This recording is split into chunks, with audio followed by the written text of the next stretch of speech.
akan menghadapi tim kedua jelang laga grup A Piala AFF 2022 kontra Brunei Darussalam. Sedikit saran, setidaknya ada 3 pemain timnas Indonesia yang harus dicadangkan Shin Tae-yong. Siapa saja mereka? Ya, ketika usai melakoni laga perdana kontra Kamboja, kita tahu timnas Indonesia akan melanjutkan menghadapi Brunei Darussalam di laga kedua grup A yang bertempat di Stadion Malaysia Kuala Lumpur. Ya, pertanding melawan Brunei adalah harga mati bagi timnas Indonesia, mengingat Brunei merupakan tim terlemah di grup A, dan tidak lebih baik daripada Kamboja. Jika kita main bagus tentunya kita akan menang melawan Brunei dan masuk semifinal Piala AFF. Di 2 laga awal grup A, Brunei Darussalam telah kebobolan 10 gol dan baru memasukkan 1 gol saja, dengan rincian kalah 0-5 dari Thailand dan tumbang 1-5 dari Filipina. Menghadapi tim lemah seperti Brunei, timnas Indonesia pun tak perlu menurunkan para pemain utamanya dan melakukan rotasi. Berikut ini adalah 3 pemain. Dengan alasan rotasi, Shin Tae-yong perlu mengistirahatkan para pemain utamanya di laga kontra Brunei Darussalam.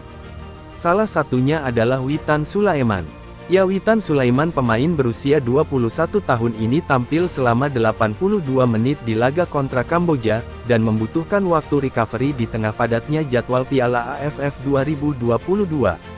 Di laga kontra Brunei nanti, Witan pun bisa dicadangkan terlebih dahulu agar fisiknya pulih di laga ketiga kontra Thailand yang bisa menjadi penentu langkah timnas Indonesia di Piala AFF 2022.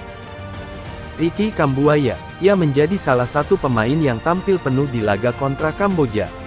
Ia bermain selama 90 menit tanpa tergantikan oleh pemain lainnya.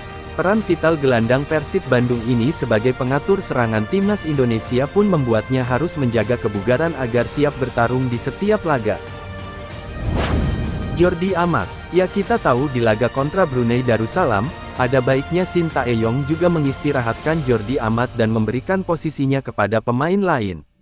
Pasalnya, Jordi Amat tampil penuh di laga kontra Kamboja dan juga telah terkena kartu kuning, yang bisa saja membahayakan jika ia mendapat kartu tambahan di laga kontra Brunei.